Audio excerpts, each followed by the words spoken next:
Hey guys, welcome back to another video on the channel. As you can see, I am still in my hotel room in Blackpool. I'm pre-recording this video at midnight time on the Wednesday night because essentially I'm going to spend 4 hours going in the train back to Newcastle, so I haven't got any time to record it in the day. However though, there's a lot of news to talk about. As you can see in the title, a fight after the Everton game is huge claims coming out from the Newcastle channel, so I will speak about that one. But as always guys, you are new to the channel, make sure you get down there, subscribe if you haven't done so already. All the news will come out on the channel as always. I appreciate your support. I'm going to be brutally honest about that game today. I spent a lot of money coming to this game. Obviously I've got 4 trains in total, a hotel for the night. And yeah, the goalkeeper, that's one of the worst mistakes I've ever seen on a football pitch. Not going to criticise him because the full team didn't play well. But yeah, it was a disaster. That game was an absolute disaster. But anyway, without further ado, let's get into the news. Let's talk about some positives from the game against Everton first. Look at that dribbling stuff from St-Maximin. That is just ludicrous. It's the best in the league by an absolute mile. And that's what I like about St-Maximin. When he's on it, he is one of the best wingers in the league when he's there. The only problem is staying consistent. He's someone that at times this season does ball hog quite a bit. He's not much of a team player at times, and unfortunately, obviously, that doesn't help the team out. However, in a match like Everton yesterday, I mean, different gravy, seriously good football player. And if you can stay like that week in, week out, I mean, yeah, France call-ups anytime soon. But yeah, it's about staying consistent week in, week out, because again, he has little blimps now and again. But he has raw talent. He really does have raw talent, and that performance against Everton showed it. Honestly, he absolutely obliterated that back line. And it's important now that we do the same against the likes of Aston Villa, likes of West Ham. Good sides on the day, but still Newcastle put a little bit of pressure on them. You can get results against anyone, we really can. But yeah, speaking about the West Ham game as well, actually, a Newcastle fan could be getting inflatable cats there. Obviously a reference to courtesy. I mean, it's just crazy how he got a game yesterday when obviously that instance came out when he's clearly kicking the cat in the video. West Ham still played, and that one really, no, I didn't like that. Is obviously you got to set an example for stuff like that. It's not okay to hit animals, and when you play them in matches, it just doesn't look good in West Ham. I really feel like you should get criticism for that. Newcastle fans aren't going to let that one slip away. Inflatable cats, it's a good idea, to be fair. More good news from Newcastle United as they continue to invite legends to the game. Now, Jeremy, to be fair, if you thought of Newcastle legends, you probably wouldn't think of Jeremy, but even players that play for them, the pretty bleak times, it's good to see him get opportunities to go to St James's Park, meet the new owners, and obviously interact with the club once again, because that is something that we lacked a lot under the previous owner. It was just no connection to the legends at all. We show them a lot of disrespect again. Obviously, examples like Keegan, Gutierrez, Shearer. It looked bad, and now we've got these new owners, and now we can finally start to rebuild that connection, actually get it back to where it should belong, really. We need to get these club legends back into the club.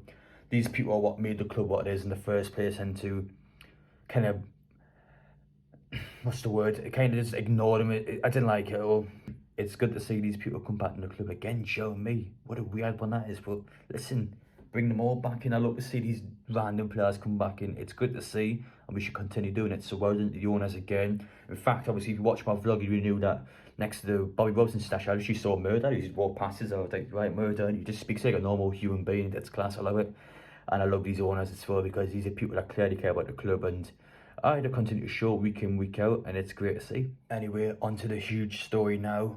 Again, always take this with a pinch of salt. I'm going to explain where it came from, everything that's been said about it, and I'll give you my honest thoughts about it. So pretty much in NUFC matters yesterday, it was Stuart Penman, the first one that came out and said that there was a bust-up after the game against Everton. Dele Alli involved with Chris Wood and Joelinton. And World of Sport TV came out a little bit afterwards saying the exact same story. However, he's saying how he got the information elsewhere, and they kind of had a bit of an argument of who got the information out first. But the point is, there's 2 channels that came out and said this information. The reason why I'm talking about it in these videos is because a lot of people do believe this. And again, I'm going to get a lot of messages saying why I'm talking about it. So I thought I'd come out now, I'll give you my side of things. Obviously, I'm getting the information from these, and I'm going to give you my thoughts on it.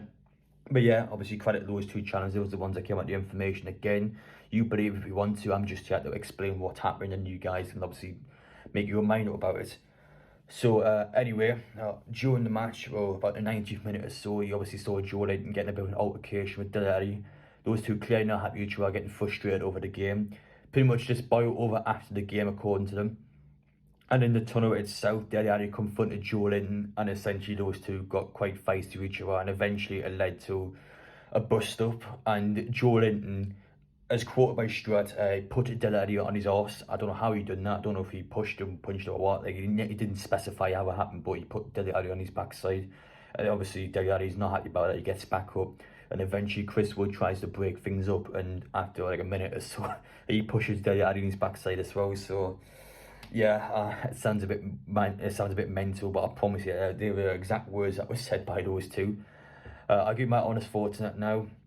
I'm not too sure what to think. I'm not going to call them liars because, again, I don't know them personally. I mean, I can't really call them liars because, again, I've got no evidence to really say that. I'm just obviously listening to what they had to say about it. But for a story to be that big, though, I've got a feeling someone would have said it by now. You know, like the Craig Hope, they're always jumping on these sort of things. Like a guy like Craig Hope would have already mentioned this by now, is kind of what I'm feeling in my head. But maybe he missed this one, I don't know.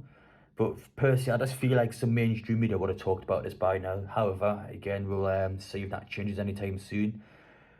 If this is true, obviously, I mean, it's not great, but again, this happens with football matches. It's not the end of the world. And Dele Alli, of course, in the match himself, I mean, yeah, he was taking a lot of people off. I'm glad we didn't loan him, by the way. I thought he was shocking against Newcastle. He was at fault for the second goal. Didn't track back and lost the ball. I mean, what is the point? £40 million as well. What a joke that was. But obviously, you guys let me know what you think about that. I'm not too sure what to think about it, to be honest. I'm not going to call them lies, like I said. But again, no, I don't know. It feels a bit far-fetched for me personally, maybe a bit exaggerated potentially. But again, that's just my honest opinion. Nothing personal towards anyone. But let me know your thoughts down below, guys. Obviously, I'm tired now, so I'm going to get this uploaded and go to bed. But yeah, I appreciate your support as always. Obviously, that's just the story there. Again, you take it how you want to see it. But I appreciate your support, as I said, guys. Now, Sunday against Aston Villa, we go again. I've got a really good feeling about this one. I think Newcastle can definitely give a good go. I said a couple of days ago, I think Villa will be a harder match. I tell you what, after Everton performance, I've got that confidence now going into this game. I think Newcastle can really give this a good go. But anyway, guys, take care, and I'll see you on the next one.